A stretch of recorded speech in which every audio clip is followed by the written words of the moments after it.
재활용도 안 돼서 버린 쓰레기를 대체 어느 미친놈이 주워가냐? 이혼한 지 5년이나 지난 전 남편이 수십 명의 하객이 지켜보는 결혼 축하 파티 한복판에서 이 말을 내뱉었습니다. 전 시어머니는 그 옆에서 킬킬거리며 주인공의 뺨을 치려고 손을 치켜들었죠. 그런데 주인공은 울지 않았습니다. 움츠러들지도 도망치지도 않았습니다. 오히려 테이블 위에 레드와인 잔을 천천히 들어 올려 전 남편의 흰 명품 셔츠 위에 남김없이 쏟아부었죠. 그리고 서늘한 미소를 지으며 이렇게 말했습니다. 이 붉은 얼룩 평생 안 지워질 거다. 그 뒤에 서 있던 새 남편은 섣불리 나서지 않았습니다. 가만히 스마트폰을 들고 모든 장면을 녹화하며 차갑게 웃고 있었죠. 과연 새 남편이 준비한 이벤트는 무엇이었을까요? 그리고 전 남편과 시댁은 어떤 결말을 맞이하게 되었을까요? 이 영상이 시작하기 전 구독과 좋아요를 꾹 눌러주시고 지금 어디에서 듣고 계신지 댓글로 남겨주시면 그곳에 건강과 행운이 가득하길 바랍니다. 고급 레스토랑의 샹들리에가 은은한 금빛을 뿌리고 있었습니다. 흰 장미와 안개꽃으로 장식된 테이블마다 하객들이 자리를 잡고 잔잔한 재즈 선율이 홀 안을 부드럽게 감쌌죠. 이지원이 크림색 실크 원피스 자락을 가다듬으며 한태준의 팔짱을 끼고 메인 테이블로 걸어 나왔습니다. 여러분, 바쁘신 와중에 이렇게 귀한 걸음 해주셔서 저희 둘이 뭐라 감사를 드려야 할지 모르겠습니다. 오늘 마음껏 드시고 즐겨주십시오. 태준이 샴페인 잔을 높이 들어 올리며 또렷한 목소리로 인사를 건넸습니다. 하객들이 일제히 잔을 들어 올렸고 맑은 유리잔끼리 부딪히는 소리가 홀 전체에 경쾌하게 퍼져나갔습니다. 지원아, 드디어 좋은 사람 만났구나. 내가 얼마나 속 태웠는지 알아? 오늘 울지만 않으려고 화장을 3번이나 고쳤다. 오랜 친구가 자리에서 벌떡 일어나 두 손을 모아 박수를 쳤습니다. 지원이 수줍게 고개를 숙이며 입꼬리를 올리는 그 순간 레스토랑 정문이 안쪽으로 거칠게 내동댕이 쳐졌습니다. 쾅! 음악이 끊겼습니다. 하객들의 고개가 일제히 입구 쪽으로 돌아갔죠. 검은 가죽 재킷 차림의 박강민이 양손으로 문을 밀치고 성큼성큼 안으로 들어섰습니다. 그 뒤를 금빛 단추가 달린 모피 코트를 걸친 최 여사가 턱을 치켜든 채 따라붙었습니다. 어머, 여기가 잔치집이야? 뭔 구린내가 코를 찌르네. 아이고, 눈이 아파서 못 보겠다. 최 여사가 코를 찡그리며 손부채질을 하고 하객들을 위아래로 훑어보았습니다. 직원이 황급히 앞을 가로막았지만 강민이 직원의 어깨를 한 손으로 거칠게 밀쳐냈습니다. 비켜. 내 전처 얼굴 좀 보러 왔어. 강민은 하객 3명의 의자를 발로 차내며 지원 앞까지 일직선으로 걸어왔습니다. 지원과 불과 한 걸음 거리에 멈춰 선 강민의 입에서 술 냄새가 뿜어져 나왔죠. 강민이 양복 주머니에 두 손을 찔러 넣고 지원의 머리끝부터 발끝까지 느릿느릿 훑어보더니 입꼬리를 비틀어 올렸습니다. 야, 이지원. 이혼녀 주제에 재혼이라고? 재활용도 안 돼서 버린 쓰레기를 대체 어느 미친놈이 주워가냐? 응? 홀 안이 얼어붙었습니다. 하객들의 입이 벌어졌고 누군가 의자를 박차며 일어섰습니다. 강민은 아랑곳하지 않고 손가락으로 지원의 이마를 콕 찍었습니다. 꼴 좋다, 진짜. 나한테 차여서 쫓겨나고 나서 얼마나 굶었으면 얼굴이 이 모양이야. 거울은 보고 다니냐? 최 여사가 강민 옆으로 바짝 붙더니 팔짱을 끼고 킬킬거렸습니다. 내가 그때 그년 쫓아낼 때부터 알아봤어. 저녀는 뭘 해도 안 되는 팔자야. 어디서 불쌍한 척 꼬리를 쳤는지 모르지만 쯧쯧, 저 꼬라지 좀 봐. 결혼이 뭔지도 모르는 것이 또 시집을 간다고? 최 여사의 목소리가 홀 구석구석까지 날카롭게 울렸습니다. 하객들 사이로 웅성거림이 번졌죠. 테이블 위에 와인 잔들이 미세하게 떨리고 있었습니다. 하지만 지원은 움츠러들지 않았습니다. 고개를 숙이지도 눈물을 보이지도 않았죠. 지원은 허리를 꼿꼿이 세운 채 강민의 눈을 정면으로 마주 보았습니다. 그 눈빛은 5년 전 맨바닥에 내팽개쳐졌던 여자의 것이 아니었습니다. 지원이 천천히 테이블 위로 손을 뻗었습니다. 가느다란 손가락이 짙은 붉은빛 레드와인 잔을 감싸쥐었죠. 강민이 미간을 찌푸리는 사이 지원이 와인 잔을 들어 올려 강민의 눈부시게 하얀 명품 셔츠 정중앙에 천천히 한 방울도 남기지 않고 쏟아부었습니다. 붉은 액체가 강민의 가슴팍을 타고 흘러내리며 벨트 아래까지 번져나갔습니다. 레스토랑 안이 숨소리조차 사라진 정막에 잠겼습니다. 이 미친년이 감히 나한테 이게 무슨 짓이야. 강민이 셔츠를 움켜쥐며 고함을 질렀습니다.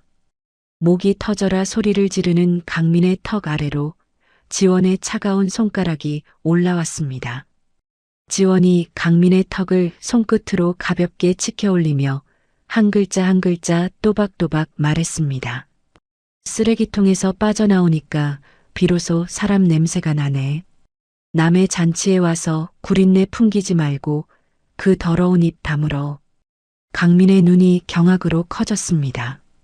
과거에 자기 앞에서 고개도 제대로 들지 못하던 여자가 수십 명의 하객 앞에서 자신의 턱을 잡고 명령하고 있다는 사실을 받아들이지 못하는 얼굴이었죠. 지원은 손가락을 거두지 않았습니다. 오히려 한 발짝 더 다가서서 강민의 가슴팍에 번진 시뻘건 와인 자국을 검지로 꾹 찔렀습니다. 이 붉은 얼룩 평생 안 지워질 거다. 박강민, 내 인생에 남을 저주라고 생각해. 뭐라고? 야, 네가 감히 누구한테. 강민의 얼굴이 시뻘겋게 달아올랐습니다. 주먹을 부르르 떨며 앞으로 나서려는 순간 최 여사가 먼저 날카로운 비명을 지르며 지원의 뺨을 향해 손바닥을 치켜들었습니다. 감히 내 아들한테 이 짓이야. 이 천한 것이 내 주제를 모르니까 시집에서 쫓겨나는 거야. 이 못된 년아.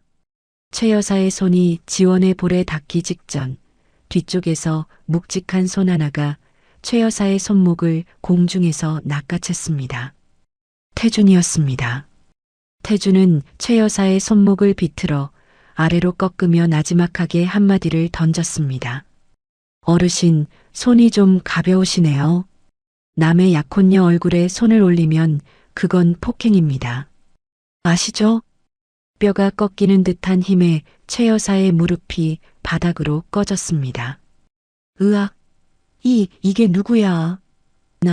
이건 나. 아들, 이놈 좀 어떻게 해? 최 여사가 바닥에 주저앉아 비명을 질렀습니다. 태주는 손을 놓지 않은 채 주머니 속 스마트폰 화면을 강민에게 들이밀었습니다.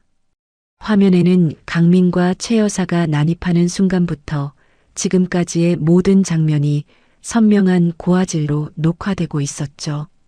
처음 문 열고 들어온 순간부터 한 컷도 안 빠지고 다 담았습니다. 앞으로 아주 요긴하게 쓸 겁니다.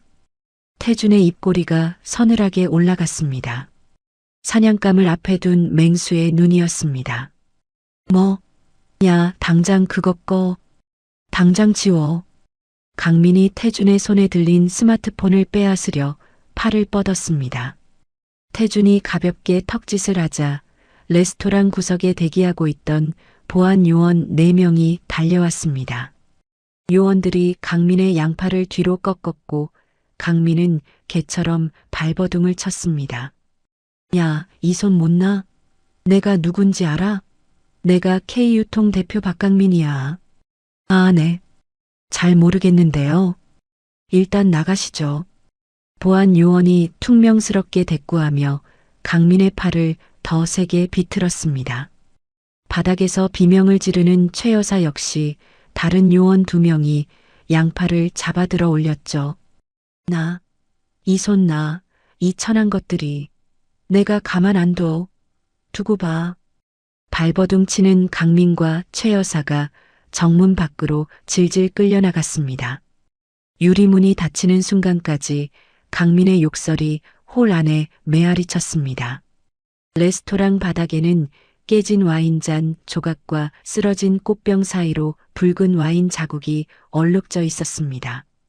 지원이 그 얼룩진 바닥을 구두굽으로 천천히 밟으며 낮은 목소리로 중얼거렸습니다. 끝까지 간다. 저것들의 추악한 민낯을 세상 앞에 다 까발려 주겠어.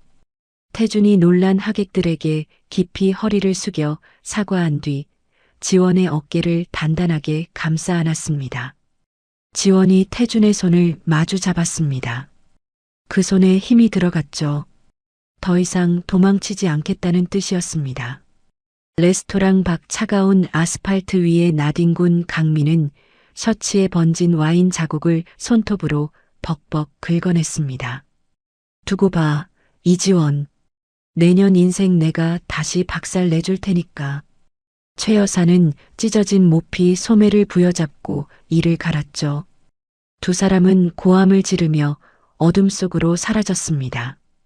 자신들에게 다가올 완벽한 몰락을 상상조차 하지 못한 채 5년 전 한겨울이었습니다. 이혼 서류에 도장을 찍은 날 지원이 마지막으로 본 것은 강민의 뒷모습이었습니다. 법원 복도에서 강민은 한 번도 뒤를 돌아보지 않았죠. 위자료도 살림도 자존심 한 조각도 남기지 않은 이혼이었습니다. 그 전날 밤의 일이 지원의 머릿속에서 희미하게 맴돌았습니다. 강민이 평소와 달리 다정한 목소리로 말을 걸었죠. 피곤하지? 내가 따뜻한 우유 한 잔 타줄게. 마시고 푹 자. 지원은 아무 의심 없이 그 우유를 받아 마셨습니다. 달짝지근한 맛이 입안에 감돌았고 눈꺼풀이 납덩이처럼 무거워지더니 순식간에 의식이 꺼졌죠. 깊은 잠에 빠져든 지원의 곁에서 강민은 서랍 속 인주함을 꺼냈습니다. 지원의 축 늘어진 오른손을 들어 올려 엄지손가락에 붉은 인주를 묻혔습니다. 그리고 미리 준비해 둔 두꺼운 서류 뭉치 위에 지원의 엄지를 꾹 눌러 찍었죠. 강민의 입꼬리가 올라갔습니다.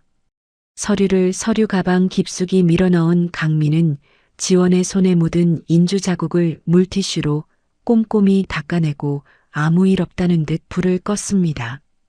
다음 날 지원은 맨몸으로 집에서 쫓겨났습니다. 최 여사가 현관문 앞에 지원의 짐 가방 하나를 내던지며 내뱉은 말이 귓전에 박혔습니다. 꺼져. 다시는 이 문턱에 발도 들이밀지 마. 내년 같은 게 우리 집안에 발을 들인 게 수치야. 지원은 가방 하나를 끌고 한겨울 거리에 섰습니다. 갈 곳이 없었습니다. 부모님은 이미 몇 해 전에 돌아가셨고 연락할 친척도 없었죠. 주머니를 뒤져보니 구겨진 10,000원짜리 2장과 1,000원짜리 몇 장이 전부였습니다. 부동산을 5군데나 돌아다닌 끝에 겨우 구한 곳은 반지하 단칸방이었습니다. 보증금 50만 원에 월세 25만 원. 문을 열자마자 퀴퀴한 곰팡이 냄새가 코를 찔렀습니다. 천장 구석에 시커먼 곰팡이가 손바닥만 하게 번져 있었고 벽지는 습기에 젖어 울퉁불퉁 부풀어 올라 있었죠. 보일러는 고장 나 있었습니다. 수도꼭지를 틀자 녹물이 콸콸 쏟아져 나왔습니다. 지원은 외투도 벗지 못한 채 차가운 장판 위에 웅크려 앉았습니다. 입김이 하얗게 피어올랐죠. 냉장고 안에는 편의점에서 산 유통기한 지난 모닝빵 한 봉지가 전부였습니다. 봉지를 뜯자 시큼한 냄새가 올라왔습니다. 지원은 그 빵을 한 입 베어 물었습니다. 퍼석하고 쉰 맛이 혀에 퍼졌지만 꾹 참고 씹었죠. 씹는 동안 눈물이 터졌습니다. 한 번 터진 눈물은 멈출 줄 몰랐습니다. 빵 부스러기가 눈물에 젖어 목구멍으로 넘어갈 때마다 울음소리가 커졌습니다. 나한테 뭔 잘못이 있다고. 왜 나만 이 꼴이야. 지원이 빵을 쥔 손으로 입을 틀어막고 소리 죽여 오열했습니다. 차가운 장판 위로 눈물방울이 후두둑 떨어졌죠. 바로 그 시각 서울 한복판 5성급 호텔 최상층 레스토랑에서는 전혀 다른 풍경이 펼쳐지고 있었습니다. 흰 테이블보 위에 캔들이 타오르고 은빛 식기가 반짝이는 프라이빗 룸이었죠. 강민이 맞은편에 앉은 이유리의 잔에 최고급 샴페인을 따르며 환하게 웃었습니다. 자기야, 이제 그 지긋지긋한 여자 완전히 떼어냈어. 오늘부터 우리 세상이야. 유리가 붉은 입술을 하드며 샴페인 잔을 높이 들었습니다. 그 여자 표정 봤어? 꼭 버림받은 강아지 같더라. 아이고, 불쌍해라. 유리가 낄낄거리며 강민의 잔에 자기 잔을 부딪혔습니다. 맑은 유리 소리가 울렸죠. 두 사람은 소고기 안심 스테이크를 썰며 거리낌 없이 웃어댔습니다. 같은 하늘 아래 지원은 시큼한 빵 한쪽을 눈물로 삼키고 있었습니다. 며칠 뒤 지원은 쓰레기장 앞을 지나다 발걸음을 멈추었습니다. 누군가 내다버린 낡은 가죽 소파가 눈에 들어왔죠. 등받이 부분의 가죽은 갈라져 있었지만 좌석 부분의 가죽은 아직 탄력이 남아 있었습니다. 지원은 주저앉아 손으로 가죽 표면을 쓸어보았습니다. 거칠지만 두껍고 단단한 질감이 손바닥에 전해졌죠. 이거 쓸 수 있겠다. 지원은 가방에서 가위를 꺼내 멀쩡한 가죽 부위를 한 조각 정성스럽게 잘라냈습니다. 손끝이 꽁꽁 얼어 가위질이 제대로 되지 않았지만 이를 악물고 잘랐죠. 잘라낸 가죽 조각들을 품에 안고 단칸방으로 돌아온 지원은 고물상에서 10,000원 주고 사온 녹슨 재봉틀 앞에 앉았습니다. 발판을 밟자 삐걱거리는 소리와 함께 바늘이 움직이기 시작했습니다. 지원의 손끝에서 가죽 조각들이 하나씩 이어붙여졌죠. 새벽 2시, 3시, 4시. 시간이 흘러도 지원은 페달에서 발을 떼지 않았습니다. 내장까지 얼어붙는 추위 속에서도 가죽을 쥐고 있는 이 손끝의 온기 하나만은 어떻게든 지켜내야 했습니다. 지원은 그 말을 속으로 되뇌며 바늘땀을 한 코 놓았죠. 동이 트기 전 재봉틀 위에 투박하지만 독특한 질감의 수제 가방 하나가 놓였습니다. 버려진 소파의 가죽이 세상에 단 하나뿐인 가방으로 다시 태어난 것이었습니다. 지원은 가방을 두 손으로 들어 올려 천장의 희미한 형광등 아래 비춰보았습니다. 거친 가죽결 사이로 정교한 바느질이 빛났죠. 입꼬리가 아주 조금 5년 만에 처음으로 올라갔습니다. 그날 새벽 지원은 가방 하나를 품에 안고 동대문 도매시장으로 향했습니다.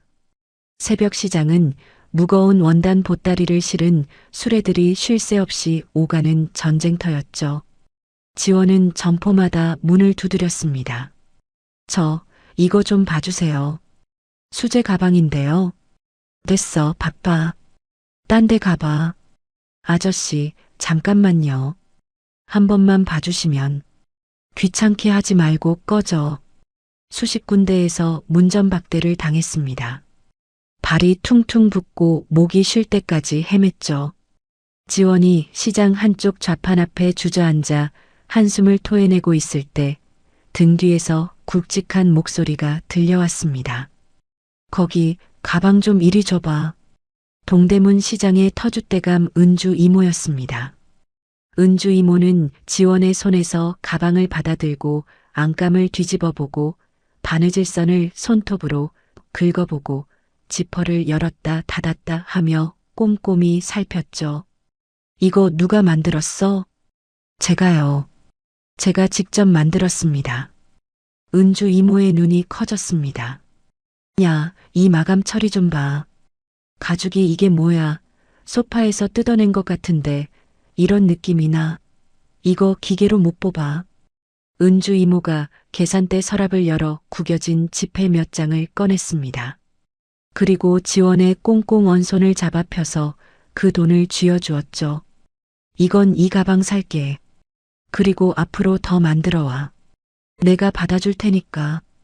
지원은 손에 쥔 10,000원짜리 지폐 몇 장을 내려다보았습니다. 손가락이 떨렸습니다. 고개를 숙이자 눈물 한 방울이 지폐 위로 떨어졌죠. 감사합니다. 정말 감사합니다, 이모님. 울지 마. 울면 장사 못해. 내일부터 자투리 원단 줄 테니까 더 만들어 와. 알았어? 은주 이모가 툭툭 등을 두드려주며 거칠지만 따뜻한 손길을 건넸습니다. 그날부터 지원은 밥 먹는 시간마저 아껴가며 재봉틀 앞에 매달렸습니다. 은주 이모가 넘겨준 자투리 원단으로 가방을 만들고 또 만들고 또 만들었죠. 손끝에 굳은 살이 박이고 허리가 굳어도 페달에서 발을 떼지 않았습니다. 입소문이 돌기 시작했습니다. 동대문 상인들 사이에서 반지하에서 가방 만드는 아가씨 솜씨가 장난이 아니다라는 말이 퍼졌죠. 주문이 하나 둘 늘었고 지원은 마침내 지하 단칸방을 벗어나 볕이 드는 작은 작업실을 얻었습니다. 작업실 문 위에 손글씨로 쓴 간판을 달았습니다. 수제 가방 브랜드 지안. 지원은 간판을 올려다보며 두 주먹을 꽉 쥐었습니다. 곰팡이 핀 바닥까지 추락했던 인생을 스스로의 힘으로 들어올리는 첫 발걸음이었습니다. 5년이 흘렀습니다. 손글씨 간판을 달았던 작은 작업실은 어느새 직원 5명이 미싱을 돌리는 번듯한 공방으로 바뀌어 있었죠. 지원의 브랜드 지안은 SNS를 통해 감각적인 디자인이 알려지면서 폭발적인 주문량을 기록하고 있었습니다. 유명 패션 블로거들이 앞다투어 지안 가방을 소개했고 온라인 쇼핑몰에서는 신제품이 올라오자마자 품절이 되기 일쑤였죠. 대표님, 이번 달 주문량이 지난달 2배입니다. 물량을 더 늘려야 할 것 같아요. 직원이 태블릿을 들고 달려왔습니다. 지원이 작업대 위에 가죽 조각을 내려놓으며 고개를 끄덕였죠. 원단 발주부터 넉넉하게 넣어줘. 이번 시즌 절대 품절 내면 안 돼. 지원의 목소리에 5년 전의 떨림은 없었습니다. 매일 새벽 4시에 일어나 가죽을 재단하고 밤 11시까지 디자인 스케치를 하며 갈고 닦은 세월이 단단한 자신감으로 바뀌어 있었죠. 그런데 바로 그 무렵 강남의 고층 빌딩 꼭대기 사무실에서 강민이 태블릿 화면을 노려보고 있었습니다. 화면에는 전처 이지원 수제 가방 브랜드 지안으로 억대 매출 달성이라는 기사 제목이 떠 있었죠. 강민의 관자놀이에 핏줄이 붉어졌습니다. 태블릿을 책상 위에 내동댕이 친 강민이 비서실장을 불러 세웠습니다. 전현이 사업을 한다고? 내가 버린 년이 감히 내 코앞에서 잘 나가? 강민의 이가 갈리는 소리가 사무실 안에 울렸습니다. 저 가방 브랜드 오늘 안으로 짓밟아. 리뷰 테러 업체 불러. 디자인 파일도 다 빼내서 카피 제품 찍어내고. 비서실장이 고개를 숙이고 나가자 강민은 의자 등받이에 몸을 젖히며 천장을 올려다보았습니다. 입꼬리가 비틀려 올라갔죠. 그날 밤부터 지안의 공식 홈페이지와 판매 채널에 악성 리뷰가 쏟아지기 시작했습니다. 별점 1개짜리 리뷰가 하루에 수백 건씩 올라왔죠. 가죽이 하루 만에 갈라짐. 사기 브랜드. 냄새가 역겹고 마감이 쓰레기. 절대 사지 마세요. 지원이 새벽까지 모니터 앞에 앉아 악성 리뷰를 하나하나 확인하며 이마를 짚었습니다. 단 한 건도 실제 구매 기록이 없는 가짜 리뷰였지만 별점은 이미 바닥으로 곤두박질 쳐 있었죠. 설상가상으로 강민은 K유통의 자본력을 앞세워 지안의 시그니처 디자인을 그대로 베낀 조악한 카피 제품을 반값에 대량 유통시켰습니다. 온라인 쇼핑몰마다 지안 가방과 똑같이 생긴 싸구려 제품이 깔리자 진짜 고객들마저 혼란에 빠졌죠. 환불 요구가 빗발쳤습니다. 거래처에서 계약 재검토 통보가 날아왔습니다. 지원이 공방 구석 의자에 주저앉아 반품 서류 더미를 뒤적이고 있었습니다. 손끝이 미세하게 떨렸죠. 3년 동안 밤잠을 줄여가며 쌓아올린 탑이 하루아침에 무너지는 소리가 귀에 들리는 것 같았습니다. 그때 공방 전화벨이 울렸습니다. 지원이 수화기를 들자 익숙한 목소리가 귓전을 파고들었죠. 나야, 이지원. 강민이었습니다. 지원의 손이 수화기를 꽉 움켜쥐었습니다. 내 깎게 아무리 발버둥 쳐봐야 내 발밑이야. 그 알량한 가방 쪼가리 내가 다시 다 찢어 발겨줄게. 그러니까 제발 좀 꺼져. 눈에 안 보이게. 강민의 비열한 웃음소리가 수화기 너머로 새어나왔습니다. 지원은 입술을 꽉 깨물었습니다. 잇몸에서 피맛이 번졌죠. 수화기를 내려놓은 지원의 눈가에 핏줄이 섰습니다. 밤 11시가 넘은 시각이었습니다. 직원들은 모두 퇴근하고 공방에 지원 혼자 남아 있었죠. 꺼진 미싱 위에 반품된 가방들이 쌓여 있었고 형광등 하나만 깜빡이며 공방을 비추고 있었습니다. 지원이 작업대에 이마를 대고 두 눈을 감았습니다. 바로 그때 공방 유리문을 두드리는 소리가 났습니다. 똑똑. 지원이 고개를 들었습니다. 유리문 너머에 단정한 감색 수트 차림의 남자가 서 있었죠. 지원은 문을 열었습니다. 남자가 안으로 들어서며 가볍게 고개를 숙였습니다. 늦은 시간에 실례합니다. 한태준이라고 합니다. 한태준. 지안 런칭 초기부터 신제품이 나올 때마다 빠짐없이 최고가 라인을 주문하던 의문의 BVIP 고객이었습니다. 지원이 의아한 눈으로 태준을 올려다보았죠. 한태준 고객님이 직접 오신 건 처음인데요. 무슨 일이시죠? 태준이 안쪽 주머니에서 명함을 꺼내 작업대 위에 올려놓았습니다. 글로벌 투자사 아시아 한국지사 대표 한태준. 지원의 눈이 커졌습니다. 투자사 대표님이 왜 저희 같은 작은 브랜드에 작다고 생각해 본 적 없습니다. 태준이 작업대 위에 놓인 가방 하나를 집어들었습니다. 가죽결을 손끝으로 천천히 쓸어보며 말을 이었죠. 이 마감, 이 질감. 기계로는 절대 못 뽑는 결입니다. 처음 이 가방을 받아보던 날, 이건 반드시 크게 될 브랜드라고 확신했습니다. 태준은 가방을 내려놓고 품속에서 두툼한 갈색 서류 봉투를 꺼냈습니다.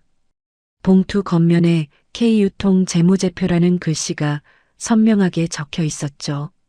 태준이 그 봉투를 작업대 위에 무심하게 올려두며 말했습니다.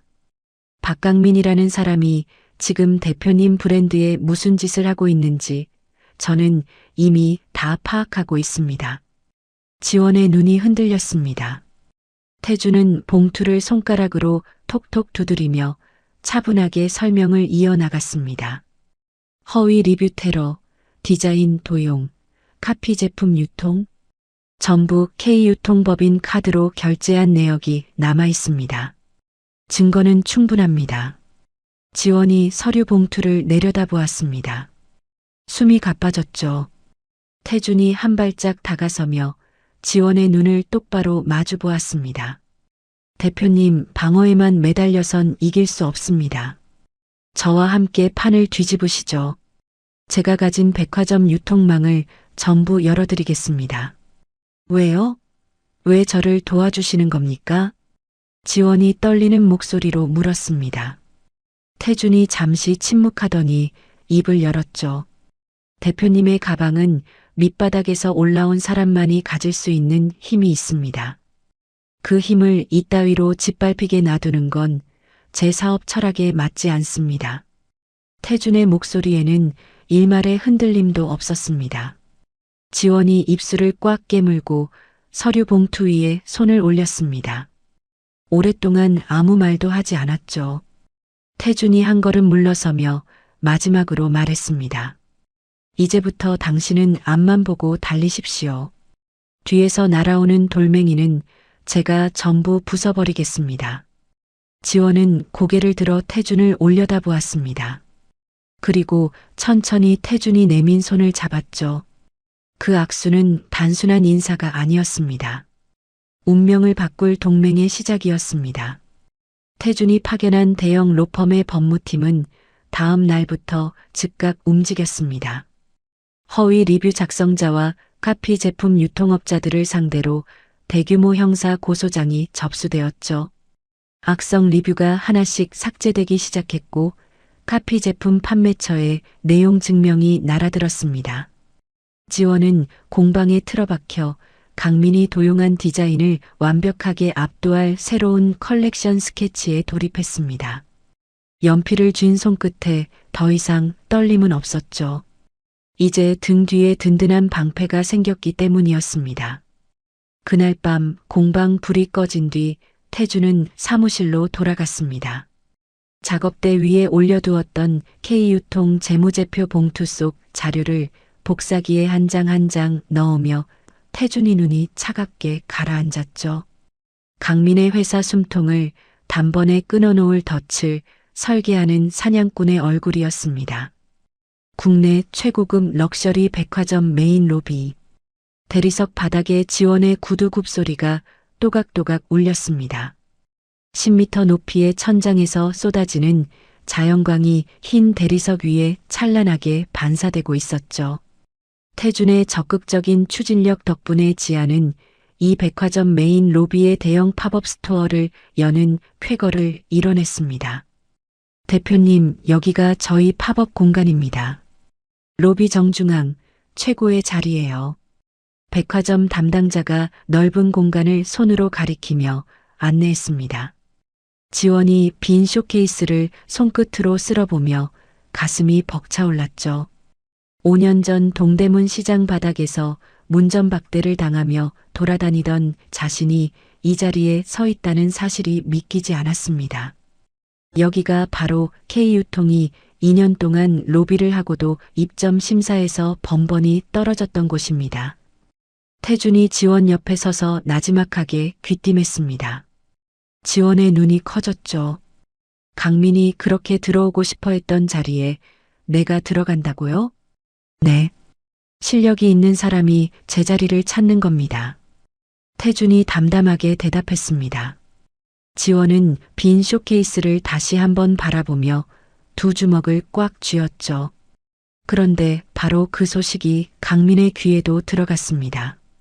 강민에게서 소식을 전해 들은 이유리의 얼굴이 순식간에 일그러졌죠. 유리는 화장대 거울 앞에서 립스틱을 꽉 쥐며 이를 갈았습니다. 내가 VIP 라운지도 겨우 들어가는 자리를 그 여자가 꿰찼다고? 어디서 감히. 유리는 화려한 모피 코트를 걸치고 백화점으로 향했습니다. 팝업 스토어 세팅이 한창인 현장에 키리를 찍으며 들어선 유리는 인부들 사이를 비집고 지원 앞까지 걸어왔죠.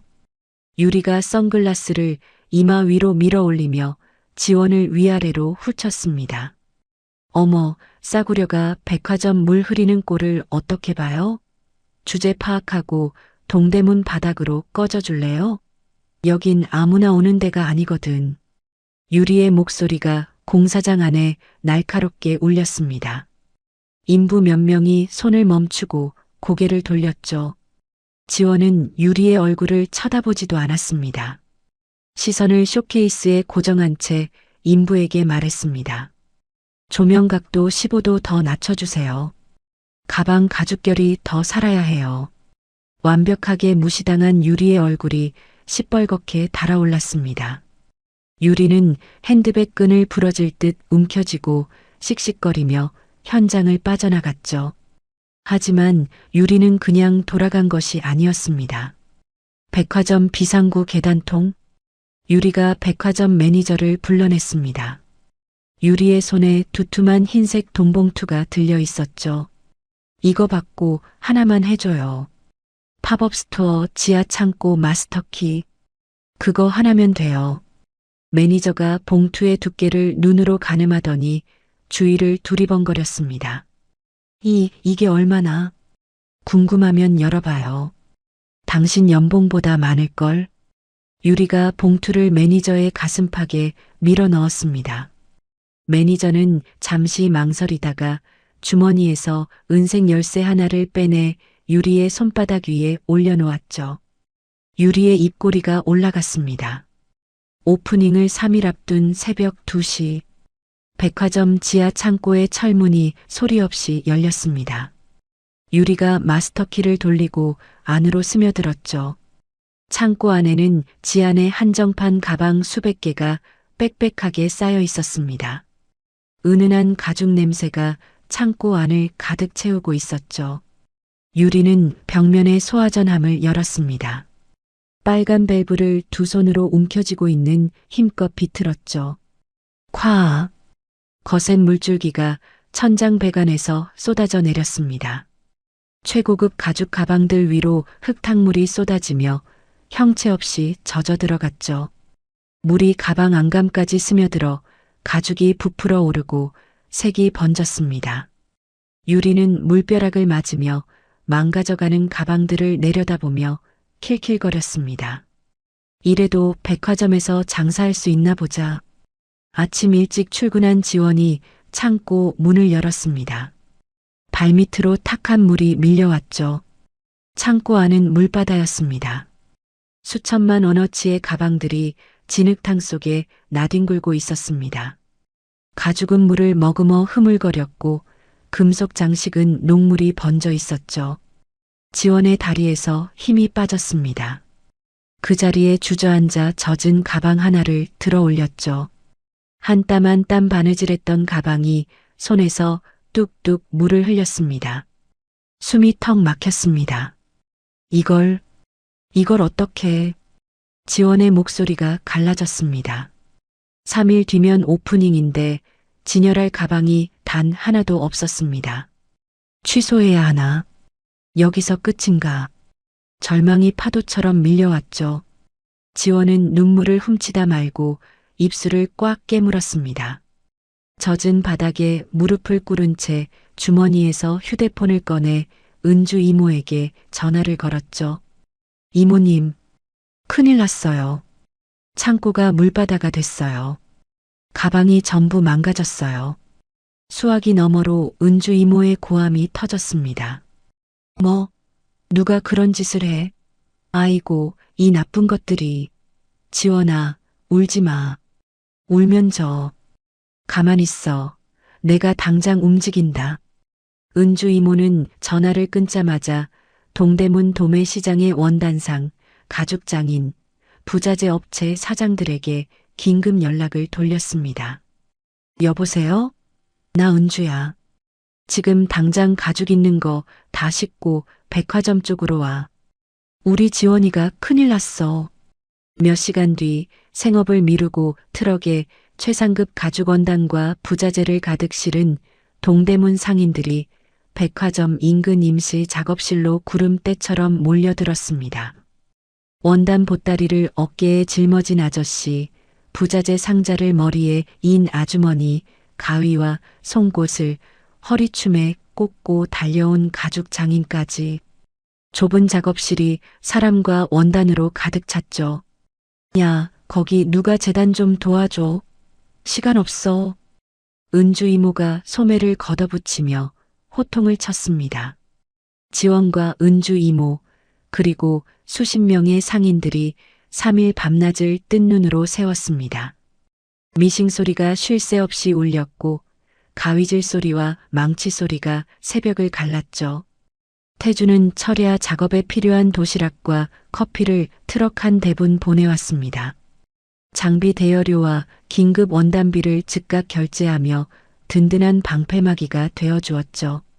동시에 백화점 보안팀을 조용히 움직여 유리의 범행 동선을 은밀히 추적하고 있었습니다. 지원은 바늘에 손가락이 찔려 피가 맺혔지만 붕대를 감고 다시 미싱을 돌렸습니다. 흰 붕대에 피가 배어 나왔죠. 지원아, 좀 쉬어. 손가락이 엉망이잖아. 은주 이모가 걱정스럽게 말했습니다. 지원이 고개를 저으며 페달을 밟았죠. 못 쉬어요, 이모. 저 비열한 것들한테 지는 꼴은 절대 못 봐요. 실력으로 짓밟아 버릴 거예요. 지원의 눈에 불꽃이 일었습니다.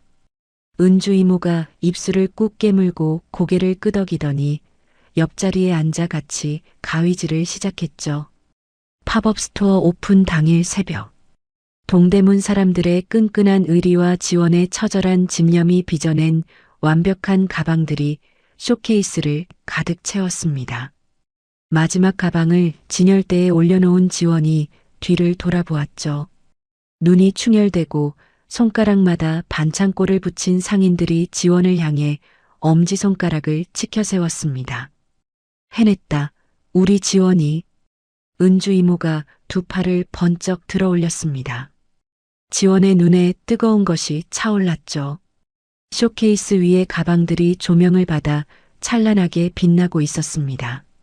팝업 스토어 오픈 당일 아침 해가 백화점 유리 외벽을 타고 올라오기도 전에 건물 밖으로 긴 줄이 늘어서 있었습니다. 지안의 한정판 컬렉션을 사려는 고객들이 새벽부터 오픈런 대기줄을 만든 것이었죠. 백화점 경비원이 무전기를 들고 본부에 보고할 정도였습니다. 본부.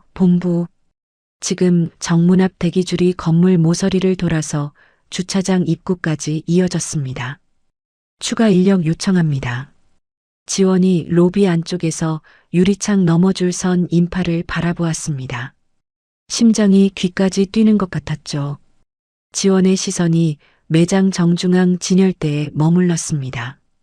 그곳에는 5년 전 쓰레기장에 버려진 소파에서 잘라낸 가죽의 거친 질감을 그대로 살려 만든 시그니처 모델이 스포트라이트를 받으며 놓여 있었습니다.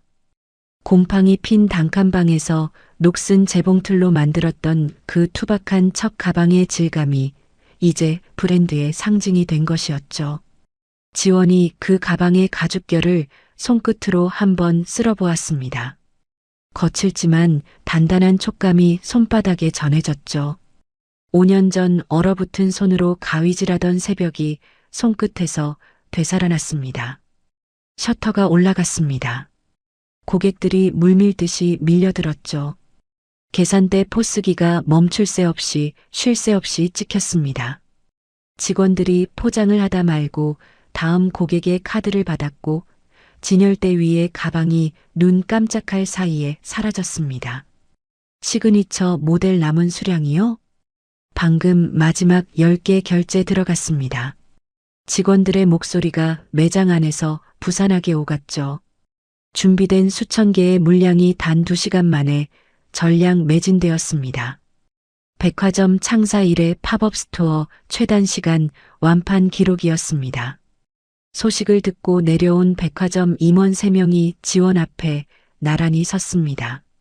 상무가 먼저 두 손을 모아 박수를 치자 나머지 임원들도 따라 박수를 보냈죠. 이 대표님 대단합니다. 이런 기록은 해외 명품 브랜드도 쉽게 못 세웁니다. 지원은 얼굴이 벌겋게 달아올라 고개를 숙였습니다. 그때 은주 이모와 동대문 상인들이 매장 뒤쪽에서 우르르 몰려 나왔죠. 3일 밤을 새우며 가방을 만들었던 그 사람들이었습니다. 해냈어, 지원아. 우리가 해냈다고. 은주 이모가 두 팔을 벌리며 소리쳤습니다. 지원이 은주 이모에게 달려가 부둥켜 안았죠. 두 사람의 눈에서 동시에 뜨거운 눈물이 쏟아졌습니다. 상인들이 둘을 에워싸고 어깨를 토닥이며 함께 울고 웃었습니다. 바로 그 시각 강남의 K유통 대표실에서는 전혀 다른 풍경이 벌어지고 있었습니다. 강민이 책상 위 서류 더미를 두 손으로 쓸어 바닥에 내동댕이 쳤죠. 계약 파기? 또? 이번엔 어딘데? 비서실장이 고개를 푹 숙인 채 보고했습니다. 대형마트 3곳에서 추가로 납품 계약 파기 통보가 왔습니다. 한태준 쪽에서 압력을 넣은 것으로 보입니다. 강민이 골프채를 집어들고 유리 캐비닛을 내리쳤습니다. 유리가 산산조각 나며 바닥에 쏟아졌죠. 강민의 넥타이가 풀어 헤쳐졌고 이마에 핏줄이 붉어졌습니다. 한태준, 이 자식이 감히 내 사업에 손을 대? 강민이 골프채를 바닥에 내던지며 으르렁거렸습니다. 한쪽에서는 지원이 환호하고 한쪽에서는 강민이 무너지고 있었습니다. 백화점 팝업 스토어. 텅 빈 진열대 앞에 전 상품 완판 감사합니다라는 안내문이 세워져 있었습니다. 그때 매장 입구로 모피 코트를 걸친 이유리가 당당한 걸음으로 들어섰죠. 유리는 텅 빈 쇼케이스를 보고 입꼬리를 올렸습니다. 아이고, 역시 망했나 보네.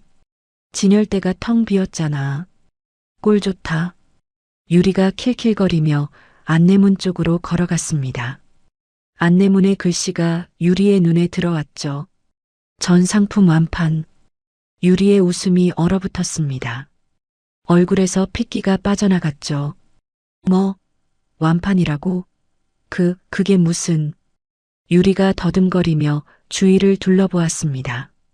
고객들과 직원들이 유리를 힐끔힐끔 쳐다보고 있었죠. 유리의 얼굴이 붉어졌다, 하얘졌다를 반복했습니다.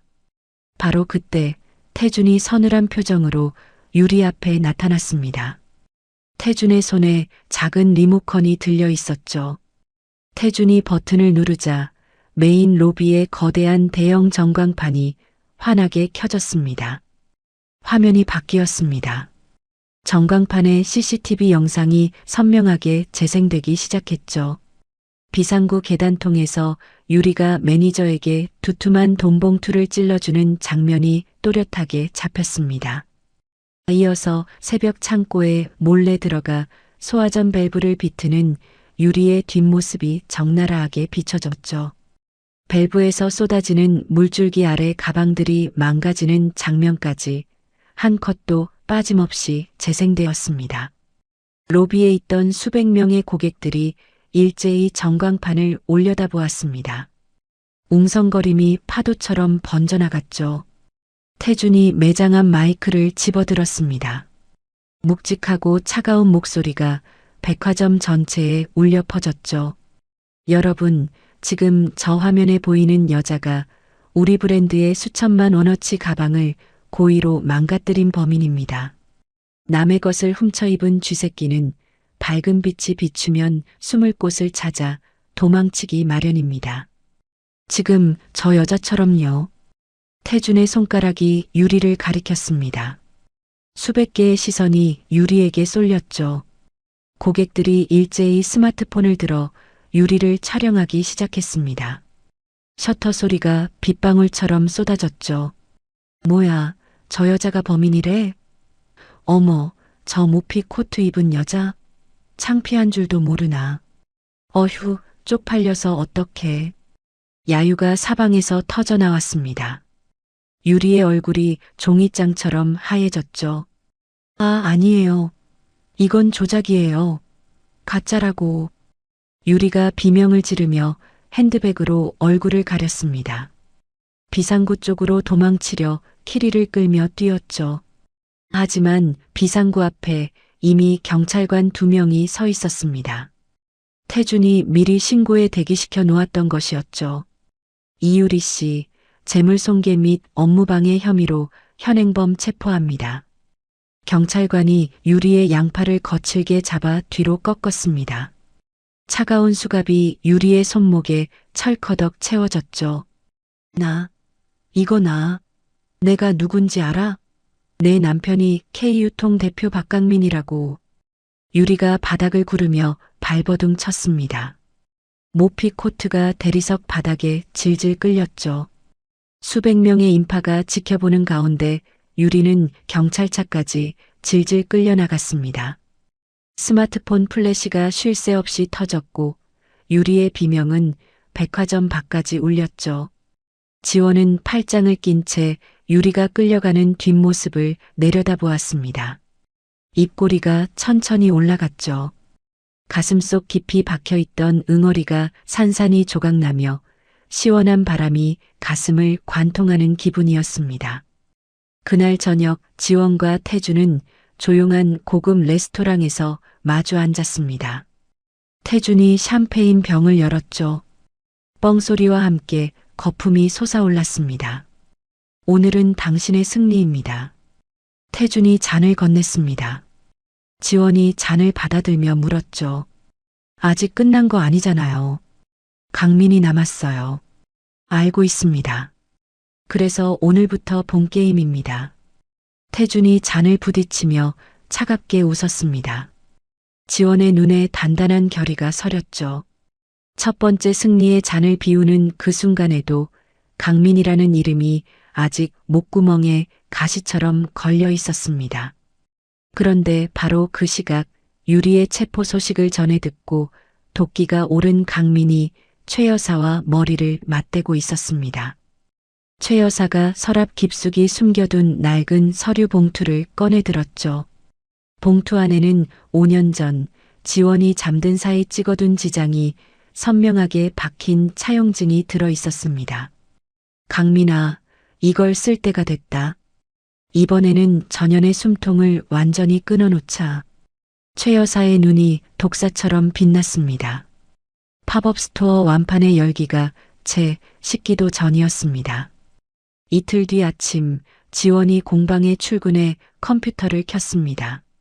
팝업 스토어 수익금 정산과 직원 급여 이체를 위해 은행 시스템에 접속했죠.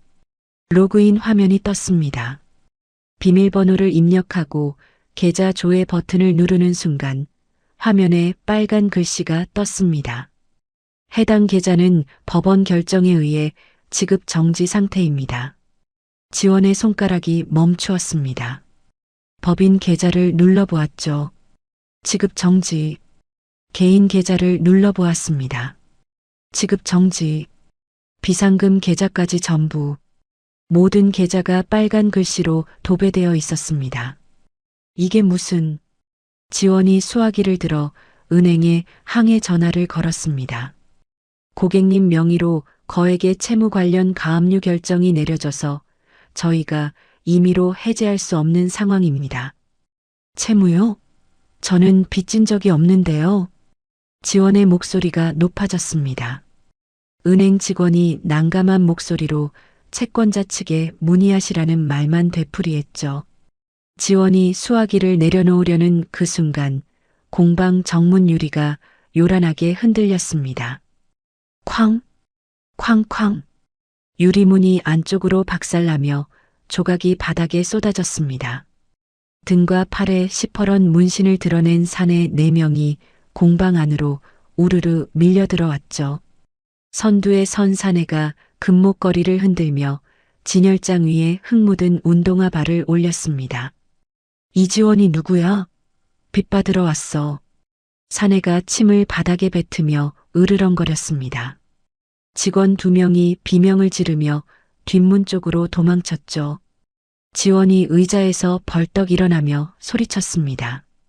빚이라니요. 대체 무슨 빚을 말하는 거예요? 사내가 안쪽 주머니에서 접힌 서류 한 장을 꺼내 지원의 코앞에 던졌습니다. 지원이 떨리는 손으로 서류를 펼쳤죠. 차용증이었습니다.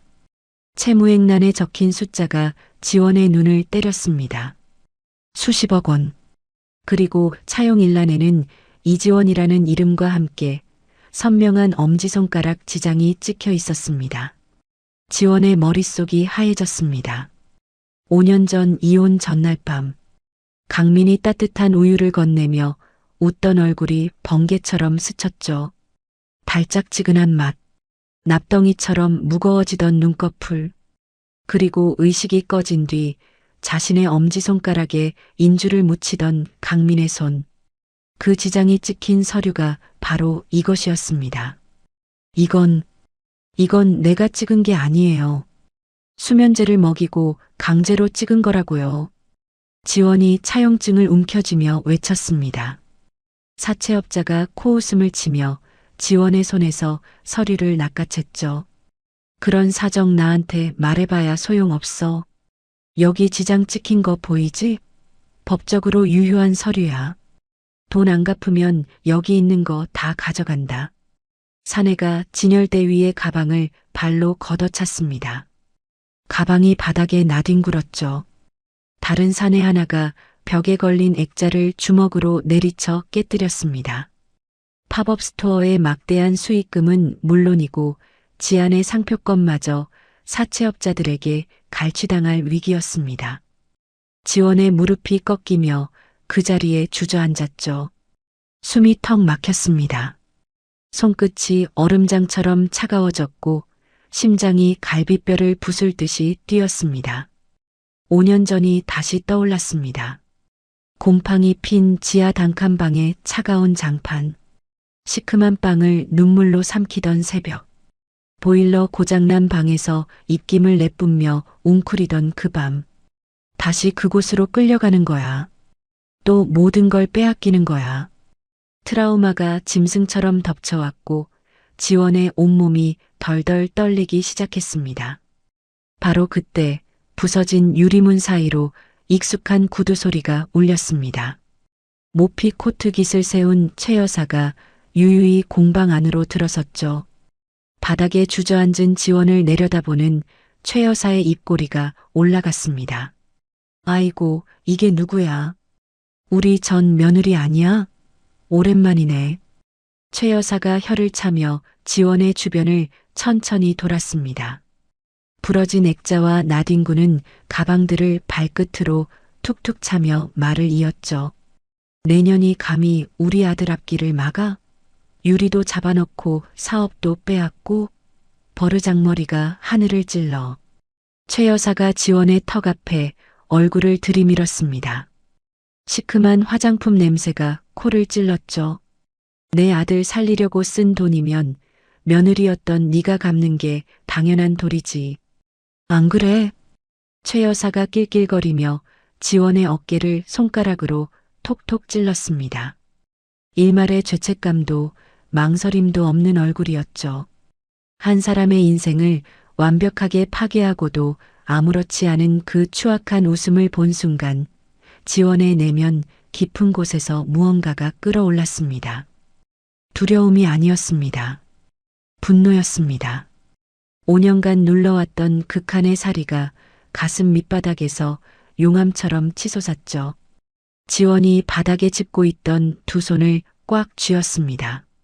손톱이 손바닥에 파고들었죠. 지원의 떨림이 멈추었습니다. 바로 그 순간 공방 밖에서 급정거 소리가 울렸습니다. 검은 세단 세대가 연달아 멈춰섰고 태준이 경호원 6명을 대동하고 공방 안으로 뛰어들어왔죠. 당장 손 떼. 태준의 목소리가 공방 안을 얼어붙게 만들었습니다. 경호원들이 사채업자들의 멱살을 잡아 뒤로 끌어냈죠. 금목걸이 사내가 발버둥을 쳤지만 경호원의 팔힘에 꼼짝도 못하고 공방 밖으로 내동댕이 쳐졌습니다. 태준이 최 여사의 어깨를 거칠게 밀어냈습니다. 최 여사가 비틀거리며 진열대에 등을 부딪혔죠. 어머, 이게 무슨 짓이야? 볼일 끝나셨으면 나가시죠. 어르신. 태준이 차갑게 내뱉었습니다. 최 여사가 코트 깃을 여미며 씩씩거리다 경호원들의 눈치를 보더니 고개를 획 돌리고 공방 밖으로 사라졌죠. 태준이 바닥에 쓰러져 있는 지원 앞에 무릎을 꿇었습니다. 지원의 어깨를 두 손으로 강하게 끌어안았죠. 지원의 몸이 아직 떨리고 있었습니다. 괜찮습니다. 무슨 일이 있어도 당신의 세계가 무너지는 일은 절대 없습니다. 제가 여기 있지 않습니까? 태준의 목소리가 지원의 귓가에 낮고 단단하게 울렸습니다. 태준의 따뜻한 체온이 지원의 등을 감쌌죠. 지원은 태준의 가슴에 이마를 대고 거친 숨을 몰아쉬었습니다. 한참을 그렇게 있던 지원이 고개를 들었습니다. 눈가에 맺혀있던 눈물을 손등으로 거칠게 닦아냈죠. 지원의 눈이 달라져 있었습니다. 두려움이 걷히고 그 자리에 차갑고 날카로운 이성이 들어앉아 있었습니다. 더 이상 안 도망쳐. 저 악마들의 숨통을 내 손으로 직접 끊어놓을 거야. 지원이 이를 악물며 일어섰습니다. 무릎에 묻은 유리 조각을 털어내며 주먹을 꽉 쥐었죠. 태준이 고개를 끄덕이며 함께 일어섰습니다. 그날 밤 지원과 태준은 로펌 회의실에 변호사 5명을 소집했습니다. 긴 테이블 위에 차용증 사본, 사채업자 명함, 불법 추심 녹음 파일이 나란히 놓였죠. 연대보증 서류에 찍힌 지장은 수면제를 투여한 뒤 강제로 찍은 것입니다. 사문서 위조입니다. 수석 변호사가 서류를 넘기며 말했습니다. 증거만 확보하면 이 차용증을 무효화할 수 있습니다. 동시에 강민을 사문서 위조와 명예 도용으로 형사 고발할 수 있습니다. 태준이 팔짱을 끼고 변호사들을 둘러보며 입을 열었죠. 증거는 제가 만들겠습니다. 사채업자들의 자금 출처를 추적하면 강민의 꼬리가 반드시 잡힙니다. 태준의 눈이 차갑게 가라앉았습니다. 금융계 인맥과 정보력을 총동원할 각오가 서린 얼굴이었죠. 지원은 회의실 창밖으로 보이는 서울의 야경을 바라보았습니다. 수만 개의 불빛이 반짝이고 있었죠. 5년 전 곰팡이 핀 단칸방에서 올려다보던 하늘에는 별 하나 없었습니다. 이제는 달랐습니다. 지원은 주먹을 꽉 쥐고 돌아섰습니다. 강민과 최 여사를 향한 마지막 심판이 시작되고 있었습니다. 다음 날 오전 태준이 움직였습니다. 태준이 이끄는 법무팀과 경찰진흥범죄수사대가 사채업자들의 사무실 철문을 들이받았죠. 수사관들이 쏟아져 들어가 금고를 열고 장부를 뒤지고 컴퓨터 하드 디스크를 압수했습니다. 자금 출처 추적 결과 사채업자들의 운영 자금 상당 부분이 K유통 비자금 계좌에서 흘러나온 것이 확인되었죠. 자금 출처 다 나왔습니다. K유통법인 계좌에서 차명으로 빠져나간 돈입니다. 수사관이 태준에게 보고했습니다. 태준이 고개를 끄덕이며 사채업자 대표를 노려보았죠. 수갑이 채워진 채 의자에 앉아있는 사내의 이마에 식은 땀이 줄줄 흘렸습니다. 선택지가 2개 있습니다. 태준이 사내 앞에 서류 2장을 나란히 놓았습니다. 하나, 박강민이 이지원에게 수면제를 먹여 강제로 지장을 찍었다는 사실을 진술하고 녹음에 응하는 것. 2, 입 다물고 불법 사금융, 탈세, 폭력 추심까지 전부 뒤집어 쓰고 혼자 감옥에 가는 것. 사내의 눈동자가 흔들렸습니다. 입술을 깨물고 한참을 버티던 사내가 결국 고개를 떨구었죠. 말하겠습니다. 박강민이 직접 지시했습니다. 그 여자가 완전히 뻗은 상태에서 손가락을 가져다 찍었다고 본인 입으로 자랑하듯 말했습니다. 사내의 진술이 녹음기에 담겼습니다. 태준의 입꼬리가 올라갔죠. 마지막 퍼즐 조각이 맞춰지는 소리였습니다. 지원과 태준은 곧바로 경찰서로 향했습니다. 취조실 앞 복도에서 지원이 고발장을 2 손으로 꽉 쥐고 있었죠. 손끝이 미세하게 떨렸지만 눈빛은 흔들리지 않았습니다. 사문서 위조 및 명예 도용. 박강민을 정식으로 고발합니다. 지원이 고발장을 담당 수사관에게 건넸습니다. 수사관이 서류를 받아들며 고개를 끄덕였죠.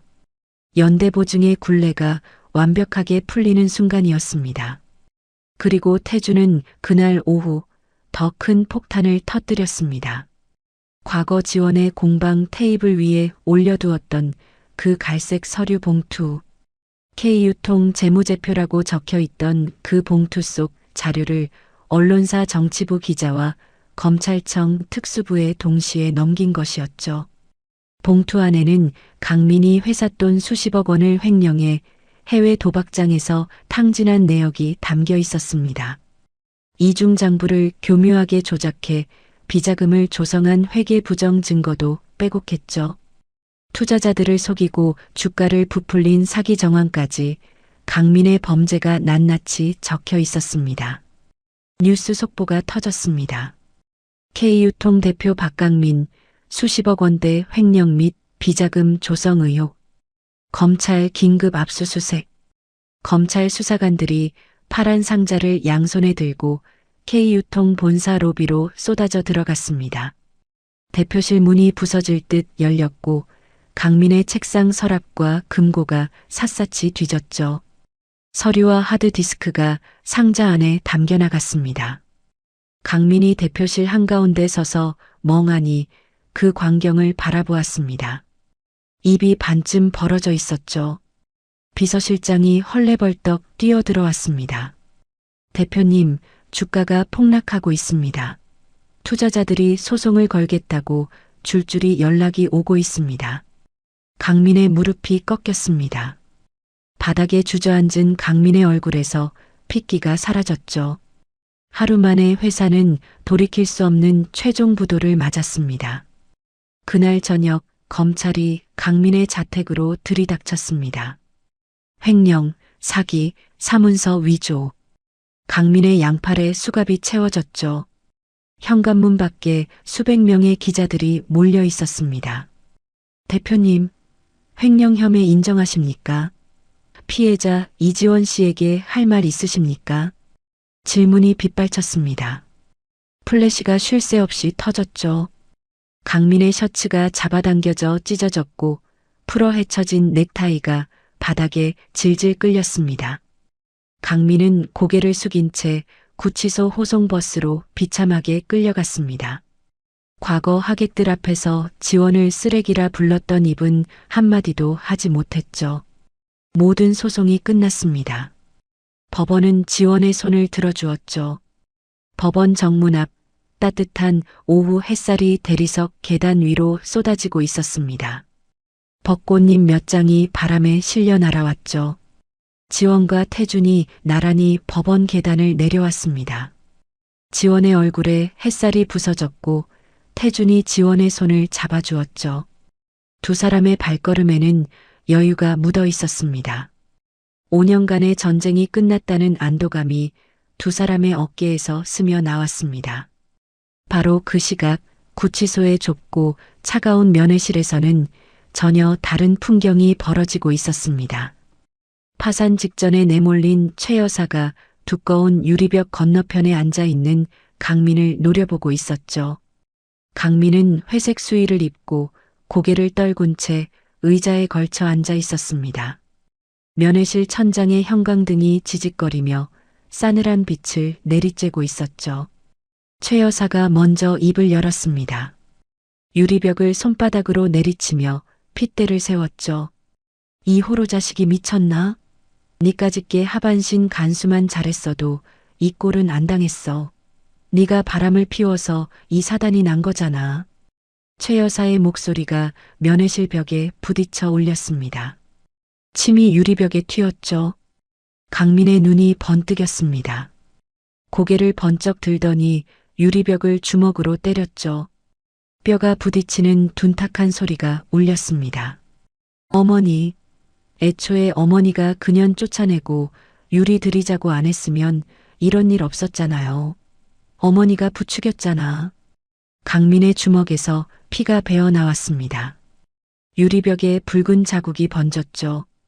뭐, 이 미친놈이 애미한테 그게 할 소리야? 내가 너 뒷바라지 하느라 인생을 다 바쳤는데 네가 나한테 이래? 최 여사가 의자를 박차고 일어서며 고함을 질렀습니다. 뒷바라지? 내 회사 돈 빼가서 명품백 사고 골프 치러 다닌 게 뒷바라지예요? 어머니가 내 비자금 계좌에서 몰래 빼간 돈이 얼마인지 알아요? 강민이 유리벽에 이마를 들이받으며 울부짖었습니다. 이 배은망덕한 놈, 내 애미를 도둑놈으로 몰아? 네 같은 자식은 낳지를 말았어야 했어.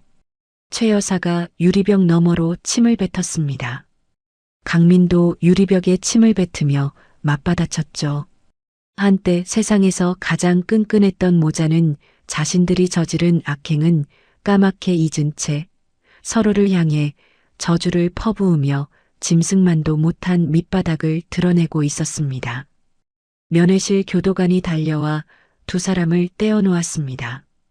최 여사는 교도관에게 끌려나가면서도 유리병 너머의 강민을 향해 손가락질을 멈추지 않았죠. 두고 봐, 박강민. 나는 절대 너 때문에 망하지 않을 거야. 강민은 의자에 쓰러지듯 앉으며 피 묻은 손으로 얼굴을 감쌌습니다. 어깨가 들썩이며 무너져 내리는 소리가 면회실 안을 채웠죠. 이 처참한 발악의 현장은 그날 저녁 뉴스 특보를 통해 전국에 보도되었습니다. K유통 대표모자 구치소에서 서로 책임 전가하며 격렬한 언쟁이라는 자막이 화면 아래를 흘렀죠. 서울 한복판의 고급 아파트 거실. 태준의 펜트하우스 대형 TV 화면에 강민과 최 여사의 뉴스가 흘러나오고 있었습니다. 소파에 나란히 앉은 지원과 태준이 그 화면을 지켜보았죠. 서로를 물어뜯고 침을 뱉는 모자의 처참한 꼴이 브라운관 가득 비춰졌습니다. 지원은 리모컨을 집어들고 TV를 껐습니다. 화면이 꺼지자 거실에 고요가 내려앉았죠. 지원이 소파 등받이에 머리를 기대며 천장을 올려다보았습니다. 5년간 가슴 위에 올려져 있던 거대한 바위가 마침내 굴러 떨어진 것 같았습니다. 숨을 깊이 들이마셨죠. 따뜻한 공기가 폐를 가득 채웠습니다. 태준이 지원의 손을 조용히 잡았습니다. 지원이 고개를 돌려 태준을 바라보았죠. 아무 말도 하지 않았습니다.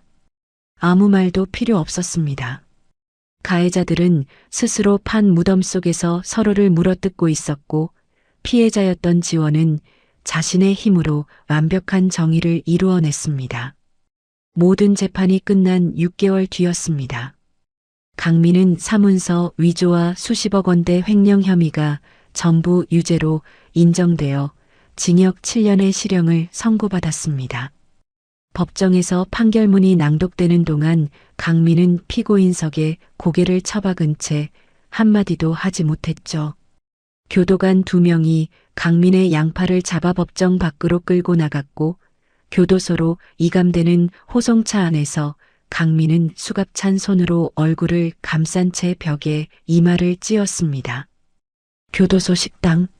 점심시간이었습니다. 강민은 구석자리에 앉아 알루미늄 식판 위에 밥을 숟가락으로 뒤적였죠. 김치찌개를 떠먹다가 국물이 튀어 회색 죄수복 가슴팍에 시뻘건 얼룩이 번졌습니다. 강민의 숟가락이 멈추었죠. 시뻘건 김치국물 얼룩. 그 순간 머릿속에 번개가 쳤습니다. 레스토랑. 흰 명품 셔츠 위로 쏟아지던 붉은 레드와인. 그리고 지원이 가슴팍을 손가락으로 찌르며 했던 말. 이 붉은 얼룩 평생 안 지워질 거다. 내 인생에 남을 저주라고 생각해. 강민이 손톱으로 죄수복의 김치국물 자국을 벅벅 긁었습니다. 긁어도 얼룩은 지워지지 않았죠. 얼룩이 번지며 오히려 더 커졌습니다. 강민의 눈동자가 풀렸습니다. 지워져. 지워지라고. 강민이 중얼거리며 죄수복을 움켜쥐고 미친 듯이 문질렀습니다. 주변 재소자들이 고개를 돌려 수군거렸죠. 강민의 입에서 알 수 없는 신음이 터져 나왔습니다. 평생 갚아야 할 빚과 7년의 감옥 생활. 그 위에 지원의 저주까지 가슴팍에 얼룩으로 남아 지워지지 않았습니다. 최 여사의 말로 역시 처참했습니다. 아들의 범죄 수익을 은닉하려다 덜미가 잡힌 최 여사는 법원의 거액 추징금 폭탄을 맞았죠. 평생 모은 전 재산이 압류되었습니다. 강남의 넓은 아파트, 골프 회원권, 명품 가방과 보석까지 전부 경매에 넘어갔습니다. 알거지가 된 최 여사는 서울 변두리 쪽방촌의 비좁은 방 한 칸에 쫓겨 들어갔죠. 곰팡이가 핀 벽, 물이 새는 천장, 퀴퀴한 냄새가 코를 찌르는 좁은 방. 5년 전 지원이 살았던 지하 단칸방보다 못한 곳이었습니다. 최 여사는 매일 새벽마다 낡은 리어카를 끌고 나가 폐지를 주었죠. 한때 모피 코트를 걸치고 남을 내려다보던 손이 종이 박스를 줍느라 갈라지고 터졌습니다. 유리의 처지도 다르지 않았습니다. 유치장에서 풀려난 유리는 막대한 합의금을 물어주고 파산 선고를 받았죠. 강민이 남긴 악성 빚쟁이들이 유리를 쫓아다녔고 유리는 매일 밤 짐을 싸들고 야반도주를 거듭했습니다. 화려한 모피 코트는 온데간데 없었고 헐벗은 차림으로 고시원 방을 전전하는 비루한 처지로 전락했죠. 악당들이 철저한 인과응보에 죗값을 치르는 동안 지원의 세상은 눈부시게 달라져 있었습니다. 브랜드 지아는 태준의 글로벌 네트워크를 발판 삼아 해외로 뻗어나갔습니다. 파리, 밀라노, 뉴욕의 유명 명품 백화점에 지안 매장이 들어섰죠. 반지하에서 녹슨 재봉틀로 가방을 만들던 여자가 어엿한 중견기업의 대표로 우뚝 선 것이었습니다. 어느 가을 오후 지원은 서울 시내 노른자위 대형 상가 건물의 매입 계약서에 도장을 찍었습니다. 그리고 계약이 끝나자마자 가장 먼저 차를 몰고 동대문 시장으로 향했죠. 은주 이모의 도매 점포 앞에 차가 멈추었습니다. 원단 더미 사이에서 계산기를 두드리고 있던 은주 이모가 고개를 들었죠. 어머, 지원아. 웬일이야, 이 바쁜 사람이. 은주 이모가 앞치마를 털며 밖으로 나왔습니다. 지원이 차에서 내려 은주 이모 앞에 섰죠. 지원의 손에 갈색 서류 봉투 하나가 들려 있었습니다. 이모, 이거요. 지원이 봉투를 은주 이모의 두 손에 쥐어주었습니다. 은주 이모가 고개를 갸우뚱하며 봉투를 열었죠. 안에서 나온 것은 상가 1층 전체의 소유권 등기 서류였습니다. 은주 이모의 이름이 적혀 있었죠. 은주 이모의 눈이 휘둥그레졌습니다. 이게 뭐야? 지원아, 이건 너무 과분해. 이걸 어떻게 내가 받아? 은주 이모가 서류를 들고 펄쩍 뛰며 손사래를 쳤습니다. 지원이 은주 이모의 거칠고 갈라진 손을 두 손으로 감싸쥐었죠. 이모, 5년 전 제가 얼어 죽을 것 같던 그날 이모가 구겨진 10,000원짜리 몇 장을 제 손에 쥐어줬잖아요. 그 돈이 없었으면 저는 여기 없었어요. 지원의 목소리가 떨렸습니다. 팝업 때 창고가 물바다 됐을 때도 이모가 동대문 사람들 다 불러서 3일 밤을 세워줬잖아요. 이모 덕분에 제가 사람답게 살 수 있었어요. 이건 제 마음의 10,000분의 1도 안 돼요. 지원의 눈에서 눈물이 떨어졌습니다. 은주 이모도 입술을 꽉 깨물었지만 결국 참지 못하고 울음을 터뜨렸죠. 아이고, 이 바보 같은 년아. 그까짓 것 가지고 뭘 이렇게까지. 은주 이모가 지원을 와락 끌어안았습니다. 두 사람이 동대문 시장 한복판에서 서로를 부둥켜 안고 한참을 울었죠. 지나가던 상인들이 멈춰서서 둘을 바라보았습니다. 눈시울을 붉히는 사람도 있었습니다. 며칠 뒤 지원은 경제지 표지 인터뷰에 실렸습니다. 촬영 카메라 앞에서 지원이 또렷한 목소리로 말했죠. 가장 밑바닥에 떨어졌다고 생각했을 때 그 칠흑 같은 바닥이 바로 내가 다시 날아오를 디딤돌이었습니다. 지원의 눈빛이 렌즈 너머로 빛났습니다. 곰팡이 핀 단칸방에서 시큼한 빵을 눈물로 삼키던 여자가 이제 수백만 명이 읽는 잡지의 표지를 장식하고 있었죠. 그리고 마침내 그날이 왔습니다. 지원과 태주는 난장판이 되었던 바로 그 고급 레스토랑을 통째로 대관했습니다. 과거 강민과 최 여사가 문을 박차고 들어와 욕설을 퍼붓고 와인 잔이 깨졌던 바로 그 공간이었죠. 하지만 이제 그 차갑던 공간은 완전히 달라져 있었습니다. 천장에서 바닥까지 흰 장미와 유칼립투스로 장식된 꽃길이 이어졌고 수백 개의 촛불이 따뜻한 금빛을 내뿜고 있었죠.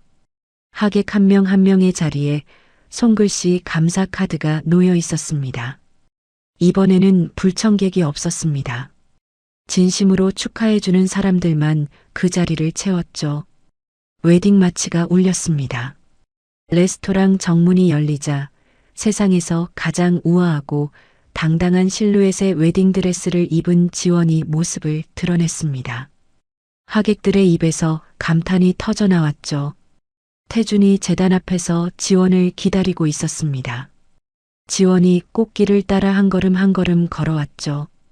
태준이 지원의 손을 잡았습니다. 그 손이 따뜻했습니다. 5년 전 곰팡이 핀 단칸방에서 얼어붙던 손이 이제 세상에서 가장 든든한 손을 잡고 있었죠. 하객석에서 은주 이모가 손수건으로 눈물을 훔치고 있었습니다. 동대문 상인들이 나란히 앉아 박수를 치며 웃고 있었죠. 새하얀 꽃가루가 천장에서 쏟아져 내렸습니다. 꽃가루 아래에서 지원과 태준이 마주보며 웃었죠. 두 사람은 하객들의 진심 어린 환호 속에서 세상 누구보다 행복하고 긴 입맞춤을 나누었습니다.